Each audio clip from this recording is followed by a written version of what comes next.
Friction, friction laws of motion का एक part है। लॉज ऑफ मोशन का ही एक मेन टॉपिक हम लोग पढ़ने जा रहे हैं जिसका नाम है फ्रिक्शन। फ्रिक्शन क्या है? सिंपल सा एग्जांपल, आप लोग साइकिल चला रहे हो, फोर्स देना बंद कर दो तो प्रैक्टिकली देखोगे कि कुछ देर के बाद रुक गया। तो जिसके कारण रुका उसी फोर्स को हम लोग फोर्स ऑफ फ्रिक्शन कहते हैं। तो फ्रिक्शन समझने के लिए यहाँ हम लोग थोड़ा सा एक एग्जांपल लेते हैं कि कोई एक ऑब्जेक्ट है जो दूसरे बॉडी के सरफेस पर रखे हैं। अब जब हम फोर्स अप्लाइड करते हैं तो क्या होता है, एक फोर्स इसके कांटेक्ट ऑफ द सरफेस के बीच एक फोर्स पैदा हो जाता है जिसका नाम हम लोग फोर्स ऑफ फ्रिक्शन कहते हैं। और यही फ्रिक्शन सेल्फ एडजस्टिंग फोर्स है। तुम फोर्स नहीं लगाओगे, no force no friction. Force apply करेंगे, ये सेल्फ एडजस्टिंग फोर्स है। यहाँ पर वेट क्या होता है, mg, इसके बदले क्या देते हैं, नॉर्मल रिएक्शन, तो r तो mg को बैलेंस कर दिया। अब जब फोर्स अप्लाई करोगे तो एक फोर्स पैदा हो गया कॉन्टेक्ट ऑफ द सरफेस के बीच जिसका नाम हम लोग फ्रिक्शन रखे। ये this is called contact force.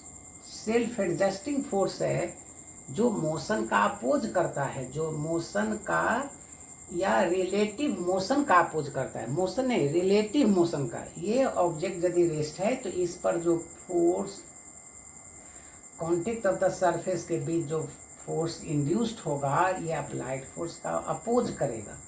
तो फ्रिक्शन क्या हो गया, क्या डिफिनेशन हो गया, रटना नहीं है, इसको समझना है। फ्रिक्शन क्या हुआ, डिफिनेशन क्या देंगे, तो when we apply the force, when we apply the force, जब हम फोर्स अप्लाई करेंगे on any body, then it tends to move और moves over the surface of another body। दूसरे के सरफेस पर ये चलने लगा, moves over the surface of another body। then a force, ये जब फोर्स अप्लाई किए तो ये चलने लगा या चलना चाहा, tends to move.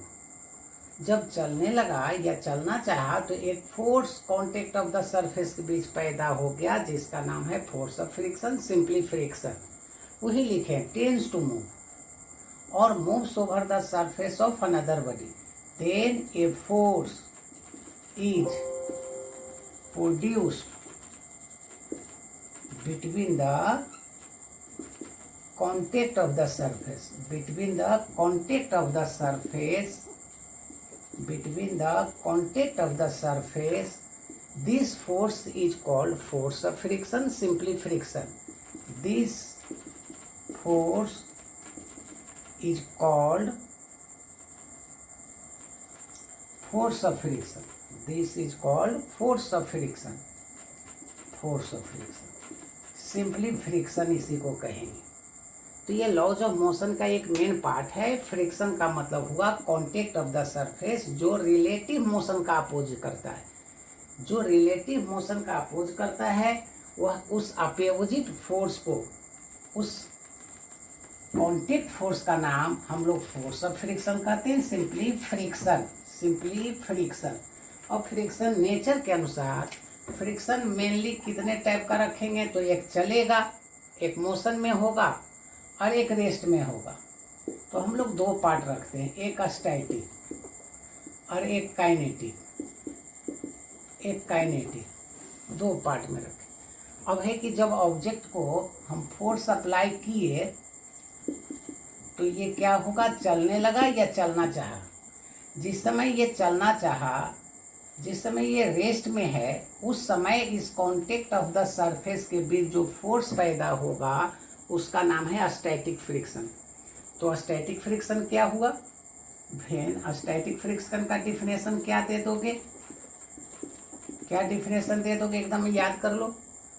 When the body is in rest, जब रेस्ट में हो तब कांटेक्ट ऑफ द सरफेस के बीच जो फोर्स पैदा होगा उसका नाम स्टैटिक फ्रिक्शन रखेंगे। क्या बोले फिर से देख लो, when a body is in rest, is in rest, rest में हो, कहाँ पर हो, ओवर द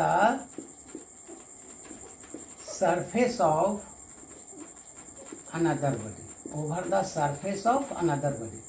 एक बॉडी दूसरी बॉडी पर रेस्ट में हो तब जो फोर्स पैदा होगा, तब जो कांटेक्ट ऑफ फोर्स होगा उसका नाम हम लोग रखेंगे स्टैटिक फ्रिक्शन। वही लिखे, when body is in rest over the surface of another body, over the surface of another body, then the force between the contact of the surface, between the contact of the surface, between the contact of the surface is called a static friction, is called a static friction। Example हो गया book on the table, example लिख दोगे book on the table, book on the table. अब static का जब हम force लगाए तो ऑब्जेक्ट चलने को था, जिस समय चलने को था उस समय स्टैटिक का मैक्सिमम वैल्यू होता है। उस स्टैटिक के मैक्सिमम वैल्यू को हम लिमिटिंग कहते हैं। लिमिटिंग फ्रिक्शन स्टैटिक फ्रिक्शन ही है, यह स्टैटिक का मैक्सिमम वैल्यू का नाम रखते हैं जिस समय बॉडी ठीक चलने को हो। The maximum value, maximum value किसका maximum, maximum value of static friction, maximum value of static friction, maximum value of static friction. Condition क्या होगा, when the body just when the body just starts to move over the surface of another body. जब समय ठीक चलने को हो, जिस समय ठीक चलने को हो उस समय जो स्टैटिक का मैक्सिमम वैल्यू होगा उसका नाम है लिमिटिंग फ्रिक्शन। अब जब चलने लगा तब क्या हो गया, जब मोशन में हो गया तो काइनेटिक फ्रिक्शन हो गया। काइनेटिक फ्रिक्शन, काइनेटिक फ्रिक्शन क्या बोलोगे, when the body is in motion. बस क्या बोलेंगे, when the body is in motion, is in motion, जब मोशन में हो।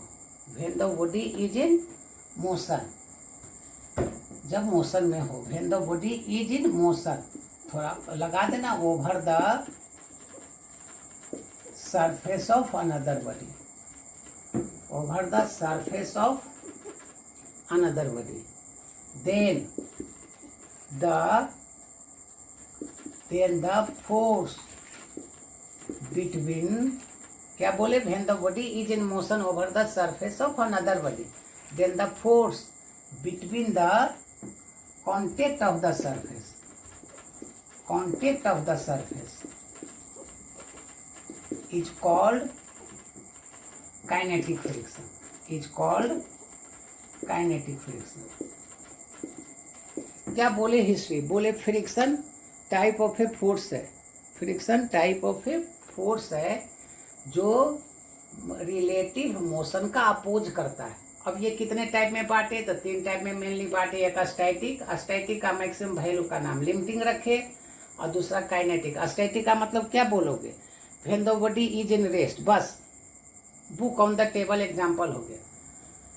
When the body is in motion that is called kinetic friction. अब motion कितने तरह से हो सकता है, तो देख लो, एक स्लाइडिंग, और ये क्या होगा, रोल्ड करवाएंगे, ये रोल्ड करवा रहे हैं, ये रोलिंग, ये रोल्ड करवाए, एक स्लाइडिंग हुआ एक रोलिंग हुआ, ये रोल्ड करवाए, रोलिंग फ्रिक्शन। तो काइनेटिक फ्रिक्शन का 2 हिस्सा हो जाता है, एक रोलिंग और एक स्लाइडिंग। थोड़ा सा इसका भी चर्चा कर लेते हैं, थ्योरी का। काइनेटिक फ्रिक्शन कितने टाइप का बोले, 2 टाइप का। क्या बोले, एक रोलिंग और एक बोले स्लाइडिंग। क्या डिफिनेशन कोई पूछे क्या बोलोगे? Sliding, when the body slides over the surface of another body then the force between the contact of the surface is called sliding. और जब रोल्ड करे तब जो फोर्स होगा उसका नाम रोलिंग फ्रिक्शन रखेंगे। अब यहाँ से हम लोग लॉज ऑफ के पहले थोड़ा इसी से जो रिलेटेड है ग्राफ थोड़ा बना लो। ग्राफ किसके बीच? यहाँ देख लो, फोर्स ऑफ फ्रिक्शन के बीच। फोर्स ऑफ फ्रिक्शन जिसका नाम हम स्मॉल एफ रख रहे हैं, कैपिटल एफ अप्लाइड फोर्स रख रहे हैं। क्या बताए? Applied force. No force no friction. Force apply नहीं करोगे कोई फोर्स पैदा नहीं होगा। जब हम फोर्स लगाएंगे किसी ऑब्जेक्ट पर, जब हम फोर्स लगाएंगे, ये ऑब्जेक्ट है, ये एम है, वेट ये हुआ, एक्शन के बदले रिएक्शन, नॉर्मल रिएक्शन आर से भी एन से भी ले सकते हो, आर के बदले आर बैलेंस हुआ एम जी से। अब जब तुम ये फोर्स अप्लाई करोगे तो मान लेते हैं ये 5 न्यूटन के बाद चलने लगा, तो 5 न्यूटन से पहले ये रेस्ट में था, उस समय यहाँ पर जो फोर्स पैदा होगा उसका नाम है फोर्स ऑफ फ्रिक्शन। फिर से देख लो, हम फोर्स 1 न्यूटन लगाए, मान लो कि ये रेस्ट में रहा, तो एफ क्या हो गया? 1 न्यूटन। फोर्स ऑफ फ्रिक्शन हो गया 1 न्यूटन। हम 2 न्यूटन अप्लाई किए, एडजस्ट हो गया, नहीं चला, रेस्ट में रहा, तो एफ का वैल्यू कितना हो गया? 2 न्यूटन। इस तरह से हम फोर्स बढ़ाते गए अप्लाइड फोर्स, तो फोर्स ऑफ फ्रिक्शन बढ़ते गया। सेल्फ एडजस्टिंग फोर्स है। मान लो कि 5 न्यूटन जब लगाए तो ये चलने लगा, तो जिस समय चलने लगा 5 न्यूटन के बाद ये चलने लगा, तो जिस समय चलने लगा उस समय स्टैटिक का मैक्सिमम वैल्यू है। अब उसके बाद क्या होगा? स्टैटिक का मैक्सिमम वैल्यू के बाद ये चलने लगा, ये हो गया काइनेटिक फ्रिक्शन, ये हो गया काइनेटिक फ्रिक्शन। यहाँ से यहाँ तक क्या हो गया? स्टैटिक। और ये मैक्सिमम वैल्यू, ये मैक्सिमम वैल्यू का नाम है लिमिटिंग फ्रिक्शन। Limiting friction. अब हम लोग इसका बात करते हैं कि फार्मूले का। तो बताओ R equal to M G है। यहाँ फोर्स ऑफ फ्रिक्शन हम 5 न्यूटन फ्रिक्शन का फोर्स का वैल्यू दिए 5 न्यूटन। इसका मतलब है कि 6 न्यूटन जब हम लगाएंगे तो ये चलने लगेगा 1 न्यूटन से, ये चलने लगेगा। काइनेटिक फ्रिक्शन हो गया। 1 न्यूटन लगाए, 6 न्यूटन, 5 न्यूटन में ये रेस्ट में था, चलने को था। 6 न्यूटन लगाए, चलने लगा, जब चलने लगा तो वह काइनेटिक फ्रिक्शन हो गया। इसका रूल्स किन फैक्टर्स पर ये डिपेंड करेगा? So laws of limiting friction, laws of limiting friction. इसका मतलब क्या हुआ? स्टैटिक फ्रिक्शन का भी रूल कहे तो यही लिखना। बताओ फ्रिक्शन क्या करता है? फ्रिक्शन मोशन का अपोज करता है, या मोशन नहीं, रिलेटिव मोशन का ये अपोज करता है। क्या फर्स्ट रूल हम क्या लिख दिए? लिखे it always opposes the relative motion. ये रिलेटिव मोशन का अपोज करता है, रिलेटिव मोशन का अपोज करता है। मान लेते हैं हम 2 बॉडी लेते हैं, एक लेते हैं बी ए और इस पर एक रखते हैं बी। हम फोर्स यहाँ लगाए, फोर्स अप्लाई किए इस पर, ये चलने लगा और यहाँ फ्रिक्शन नहीं रहेगा, तो इसके कांटेक्ट के बीच जो फोर्स पैदा हुआ उसका नाम हम रखे फोर्स ऑफ फ्रिक्शन, जो मोशन का अपोज किया, जो चलने का विरोध किया। तो it always opposes the relative motion, motion का हमेशा अपोज करता है। चलो थ्योरी दूसरा बताओ, फोर्स ऑफ फ्रिक्शन किन फैक्टर्स पर डिपेंड करेगा? क्या रूल होगा? तो हम फोर्स ऑफ फ्रिक्शन किस पर डिपेंड करेगा? तो मान लेते हैं ये सरफेस को स्लाइड करवाते हैं, ये स्लाइड करवाए, ये इस सरफेस को रफ कर दो, तो जब रफ होगा तो फ्रिक्शन का फोर्स बढ़ जाएगा। मतलब it depends upon the nature of the surface, it depends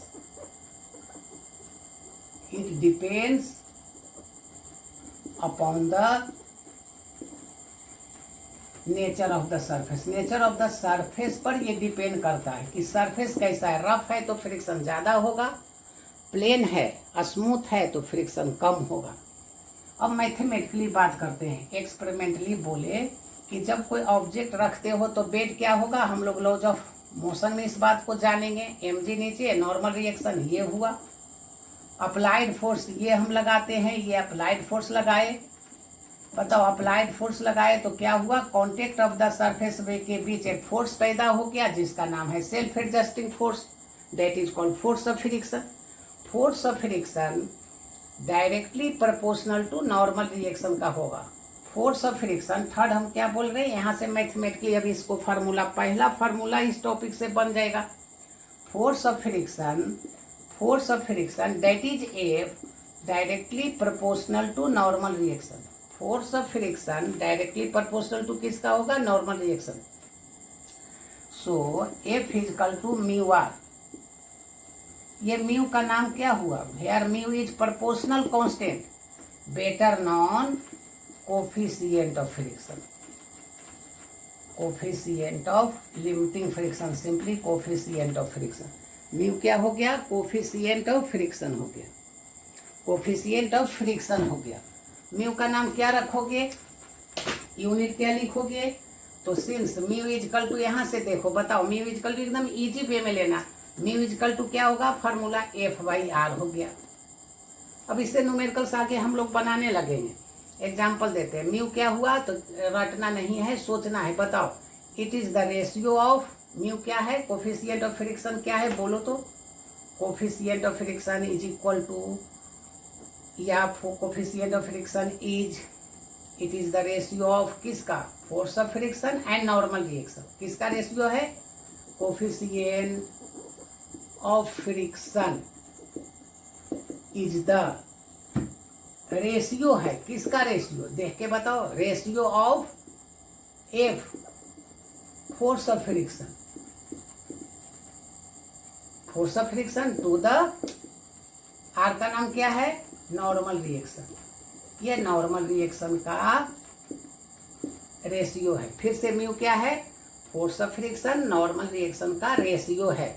तो बताओ ये भी न्यूटन, ये भी न्यूटन, कट गया, no unit, force of friction का कोई यूनिट नहीं होता है, कोफिशिएंट ऑफ लिमिटिंग फ्रिक्शन का नो यूनिट, नो यूनिट,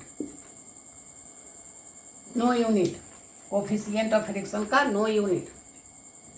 अब इसको जब काइनेटिक में बदल देंगे तो ये मोशन में आ जाएगा, जब आ जाएगा तो काइनेटिक फ्रिक्शन का वैल्यू निकालने बोलेंगे, एक्सेलरेशन निकालने बोलेंगे। लेकिन थोड़ा सा यहाँ पर बात करते हैं। बताओ रोलिंग फ्रिक्शन, यदि कोई पूछे write the SI unit of rolling friction, 1 mark में पूछ दे, write the SI unit of rolling friction, ये पूछ दे 1 मार्क में। रोलिंग फ्रिक्शन किसका हिस्सा है, काइनेटिक का, मोशन का। मान लेते हैं ये मोशन में आ गया, ये रेडियस है, वेट सेंटर पर डिपेंड रहेगा, नॉर्मल रिएक्शन ये होगा, ये चलने लगा, ये चलने लगा, रोटेशन करने लगा, मोशन करने लगा। बताओ ये इधर जाने लगा तो force of friction self adjusting force है, ये इधर रोटेशन करेगा तो फोर्स ऑफ फ्रिक्शन इसको अपोज करेगा, किसी भी मोशन का ये अपोज करेगा, तो ये अपोज किया तो फोर्स ऑफ फ्रिक्शन ये हो गया।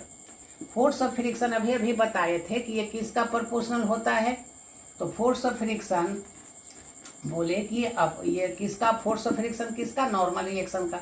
यहाँ लिखेंगे एफ प्रोपोर्शनल टू आर, लेकिन एफ इनवर्सली प्रोपोर्शनल आर का होगा। आर क्या है, रेडियस, स्मॉल आर क्या है, रेडियस, रेडियस का बढ़ेगा तो फोर्स ऑफ फ्रिक्शन घटेगा। तो बताओ F proportional to normal reaction by R, so F equal to proportional, kinetic नाम रख देते हैं, रोलिंग नाम रख देते हैं, रोलिंग, आर से रोलिंग, आर बाई आर। अब बताओ कोई पूछे म्यू आर का यूनिट लिखो, तो यहाँ पर बोले कि कोफिशिएंट ऑफ फ्रिक्शन का नो यूनिट। अब यहाँ पर पूछ रहे हैं coefficient of rolling friction, coefficient of rolling friction, coefficient of rolling friction क्या हो गया, एफ इंटू आर हो गया, F into R by R, यहाँ लिख दिए, क्रॉस मल्टीप्लीकेशन। बताओ ये न्यूटन, न्यूटन कट गया, आर का क्या हो गया, metre. So coefficient of friction is equal का एस यूनिट हो गया metre, coefficient of rolling friction का यूनिट हो गया मीटर। फॉर 1 मार्क में हम लोग डिस्कस किए। अब जब मोशन में आ गया तो स्लाइडिंग भी हो सकता था और रोलिंग भी हो सकता था। हम थोड़ा सा इस पर बात करते हैं, एक एग्जाम्पल दे रहे हैं। 1 kg का हम कोई एक ऑब्जेक्ट लिए जिसका वेट mg हुआ, मतलब वैल्यू कितना हुआ 1 और g का वैल्यू 10 रख दिए, तो 10 न्यूटन हुआ।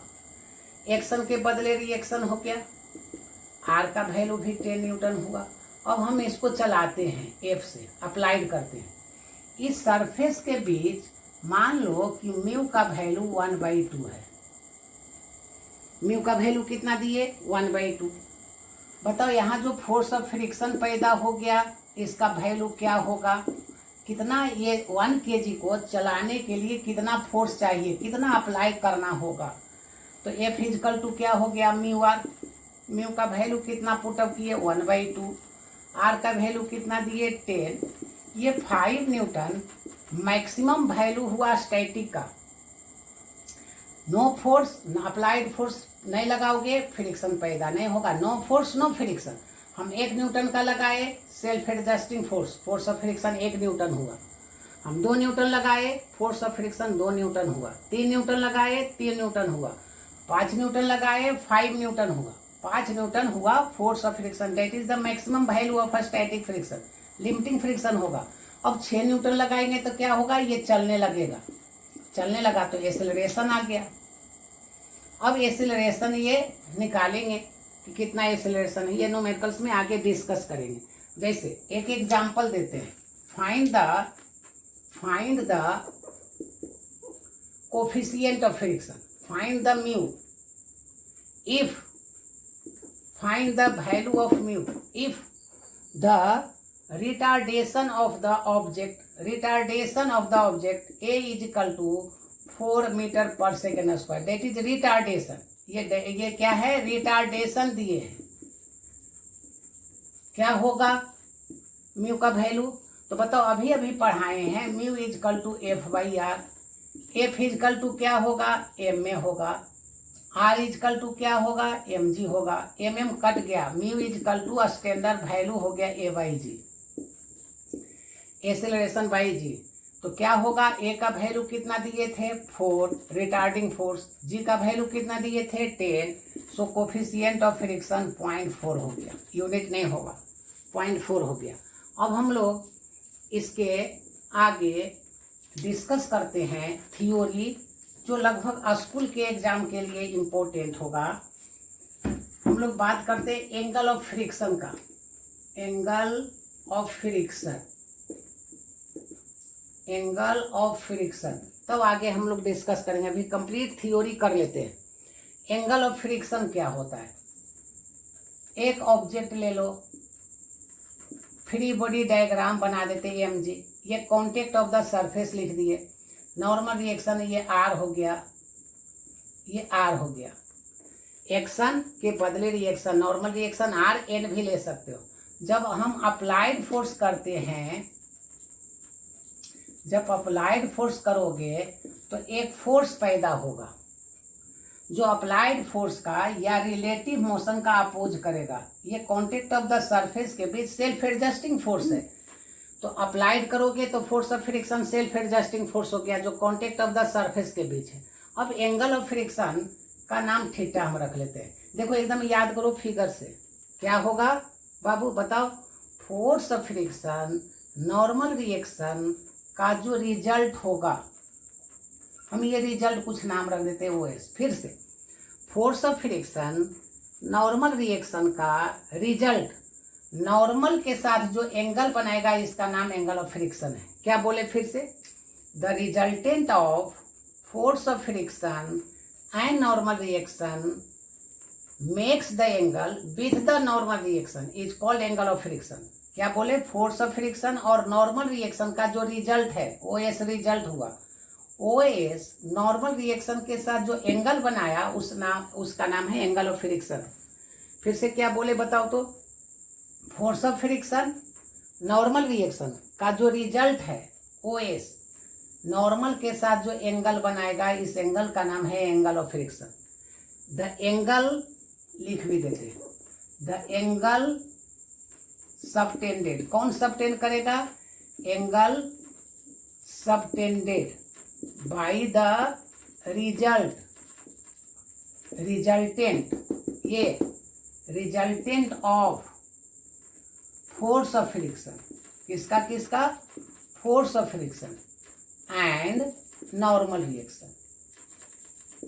नॉर्मल रिएक्शन का रिजल्ट, एफ और आर का रिजल्ट नॉर्मल के साथ जो एंगल बनाएगा, angle subtended by the resultant of force of friction and normal reaction with किसके साथ, with the normal reaction, with the normal reaction, normal reaction के साथ जो एंगल बनेगा with the normal reaction, this angle is called angle of friction, this angle is called angle of friction, angle of friction, इसी का नाम है angle of friction. बताओ इसका पैरेलल हम इधर ड्रॉ कर दिए, ये हो गया एफ है तो ये भी एफ हो गया। बताओ इस ट्रेंगल में हम क्या लिखते हैं, इसमें हम लोग tan थीटा निकालते हैं, tan थीटा। तो tan थीटा इजकल टू क्या हो जाएगा, इस फिगर में tan थीटा इजकल टू क्या होगा, tan theta is equal to P by B F by R. अब बताओ अभी अभी पढ़ाए थे कि since mu is equal to F by R, mu is equal to F by R, so mu is equal to tan theta हो गया। क्या लिखोगे बताओ, म्यू का नाम क्या है, सेकेंड डिफिनेशन लिख रहे हैं, म्यू क्या है, coefficient of friction equal to tangent of angle of friction. क्या बोले बताओ तो, म्यू का नाम क्या है, coefficient of friction is equal, coefficient of friction is equal to the tangent of किसका, एंगल ऑफ फ्रिक्शन का है। म्यू किसका, टेंजेंट का इक्वल है, म्यू इक्वल है tangent of angle of friction का। क्या बताया, रटा गया, देख लो स्टूडेंट, बहुत आसानी से याद करो। एफ और आर का रिजल्ट, आर के साथ जो एंगल बनाया उसका नाम है angle of friction, mu equal to tan theta. अब हम लोग एंगल ऑफ रिपोज पढ़ लेते हैं, एंगल ऑफ रिपोज, इसके बाद angle of repose, angle of repose symbol कुछ अल्फा रख लेते हैं। ये क्या होता है इसको देख लो, यह हॉरिजॉन्टल सरफेस लिए, हॉरिजॉन्टल सरफेस, हॉरिजॉन्टल सरफेस ले लिए, इस पर एक इंक्लाइंड बनाते हैं, ये एंगल अल्फा लेते हैं, ये इंक्लाइंड प्लेन, इस पर एक ऑब्जेक्ट रखते हैं, ये एक ऑब्जेक्ट रखते हैं। बताओ बेट क्या होगा, तो बेट देखो ये होगा बेट mg, इसका पैरेलल ये खींचते हैं, नॉर्मल रिएक्शन जो परपेंडिकुलर ऑन द सरफेस हुआ, ये नॉर्मल रिएक्शन खींचे r, ये इससे बैलेंस हुआ, ये अल्फा होगा तो ये भी अल्फा होगा, ये अल्फा तो ये भी अल्फा होगा।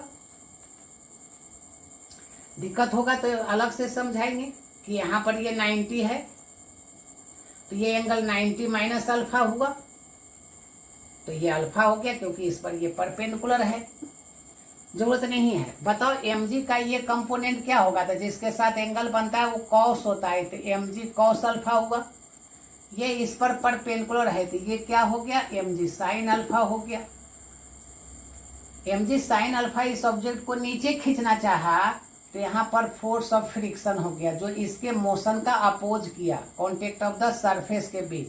हमको डिफिनेशन बताना था, देख लो एंगल ऑफ रिपोज क्या होता है, angle between inclined plane and horizontal surface, angle between inclined plane and horizontal surface when the body is in equilibrium, equilibrium का मतलब क्या हुआ, चलने चलने को हो।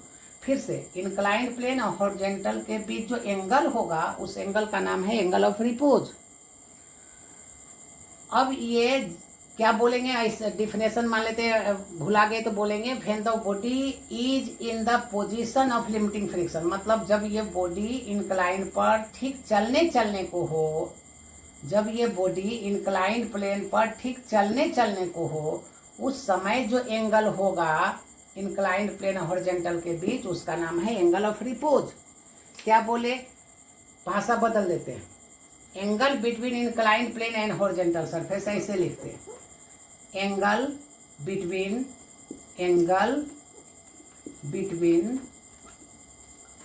द इंक्लाइंड प्लेन भाषा बदल के भी लिख सकते हो। इंक्लाइन और हॉरिजॉन्टल के बीच का एंगल का नाम एंगल ऑफ रिपूज है। कब? जब बॉडी ठीक चलने को हो। Angle between the inclined plane, angle between the inclined plane and the horizontal surface. Horizontal surface और इंक्लाइंड प्लेन के बीच का एंगल का नाम एंगल ऑफ रिपोज है। कंडीशन क्या? When body is in the position of limiting friction. Limiting friction का मतलब क्या बताए? जब ऑब्जेक्ट ठीक चलने को हो, उस समय जो एंगल होगा दोनों के बीच, उसका नाम है एंगल ऑफ रिपोज। फिर से ऐसे भी लिख दोगे, angle subtended by the inclined plane with the horizontal is called angle of repose if the body is in the position of limiting friction, या body is in equilibrium. Body क्या हो? Equilibrium में हो। बॉडी क्या हुआ? Equilibrium. Equilibrium का मतलब क्या हुआ? यहाँ देख लो, इक्विलिब्रियम का मतलब हुआ, इन इक्विलिब्रियम का मतलब हुआ एफ किसको बैलेंस करे? mg साइन अल्फा को। आर किसको बैलेंस करे? mg कॉस अल्फा को। बताओ क्या हो जाएगा? F/R mg कट जाएगा, साइन बाई कॉस। फिर से F/R देख के लिखना, mg साइन अल्फा, F का वैल्यू, R का value mg cos alpha. Cut गया, क्या बच गया? F/R mg कट गया, sine by cos, mg cancel out, sine by cos tan alpha.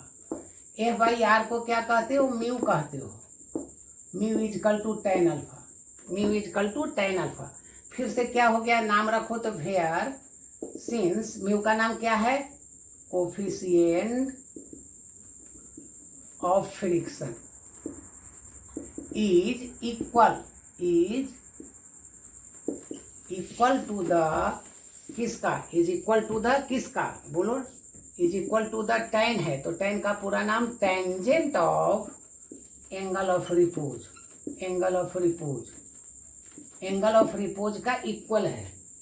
अब जरा सा हम बोल दें कि क्वेश्चन में कि प्रूफ करो कि angle of friction is equal to angle of repose. Question दे दें, proof that angle of friction is equal to the angle of repose. Proof करो। क्या लिखेंगे? पहले प्रूफ कर चुके हैं एंगल ऑफ फ्रिक्शन में, देखो क्या लिखे हैं। पहले लिख चुके हैं एंगल ऑफ फ्रिक्शन को म्यू, तो mu is equal to tan theta, equation 1 पहले लिख चुके हैं। और अभी क्या लिखे हैं? Mu is equal to tan alpha लिख चुके हैं। फ्रॉम 1 and 2 क्या हो जाएगा? From 1 and 2, from equation 1 and 2 देख लो, दोनों को मिला दिए, क्या हो गया? tan theta is equal to tan alpha, tan कटा दोगे, theta is equal to alpha. So angle of friction is equal to angle of repose.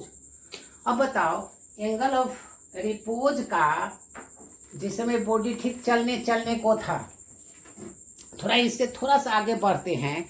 Laws of motion जिसका कमांड है तो अपने आप समझ जाओगे क्या है। Find the acceleration on inclined plane. हम क्वेश्चन दे दें, find the acceleration on inclined plane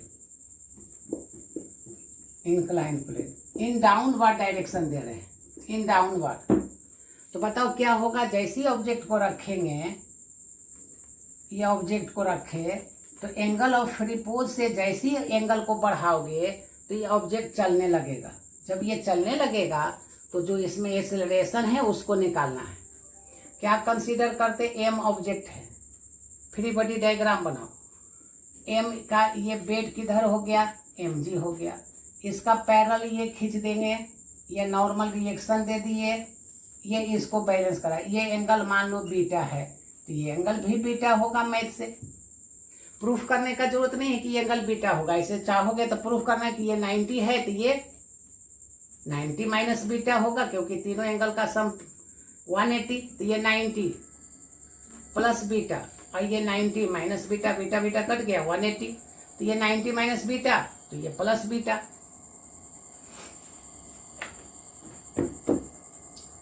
अब क्या करना है, mg का ये कंपोनेंट क्या होगा, mg cos बीटा, ये नॉर्मल रिएक्शन। बताओ ये इसका कंपोनेंट mg का ये कंपोनेंट क्या होगा, परपेंडिकुलर के लिए साइन होगा। फिर से mg have two components, mg cos beta, mg sin beta. mg sin beta का वैल्यू बड़ा करेंगे तो क्या होगा, ये नीचे चलने लगेगा। ये फोर्स ऑफ फ्रिक्शन है, सेल्फ एडजस्टिंग फोर्स है। जैसे एंगल बढ़ाते गए बढ़ाते गए बढ़ाते गए, जैसे एंगल ऑफ रिपोज में इक्विलिब्रियम में था, एंगल ऑफ रिपोज का ही डिफिनेशन बताए थे। एंगल ऑफ रिपोज का क्या सीखे, एंगल ऑफ रिपोज का मतलब when the body is in the position of limiting friction, माने रेस्ट में हो, चलने को। जैसे एंगल बढ़ा दिए, साइन का वैल्यू बढ़ गया, ये चलने लगा तो इसमें एक्सेलरेशन आ गया, इस एक्सेलरेशन का वैल्यू निकालना है। बताओ कब चलने लगा, जब इसका वैल्यू ज्यादा हुआ। किसका ज्यादा हुआ, इसका ज्यादा हुआ इससे, तो ये नीचे चलने लगा, तो एक्सेलरेशन पैदा हो गया। एक्सेलरेशन हमको निकालना है। तो here mg have two components, mg cos beta and mg sin beta. तो since mg sin beta is greater than more than f, मतलब f क्या है, फोर्स ऑफ फ्रिक्शन। तो ये जब बड़ा हो गया तो रिजल्ट इजकल टू क्या होगा, बड़ा माइनस छोटा, mg sin बीटा, बड़ा माइनस छोटा। फिर से ये चलने लगा, मान लो 10 न्यूटन से इधर खींच लिया और ये विरोध में लगा 4 न्यूटन, तो 10 माइनस 4, तो mg sin बीटा बड़ा है, तो रिजल्ट इजकल टू बड़ा माइनस छोटा।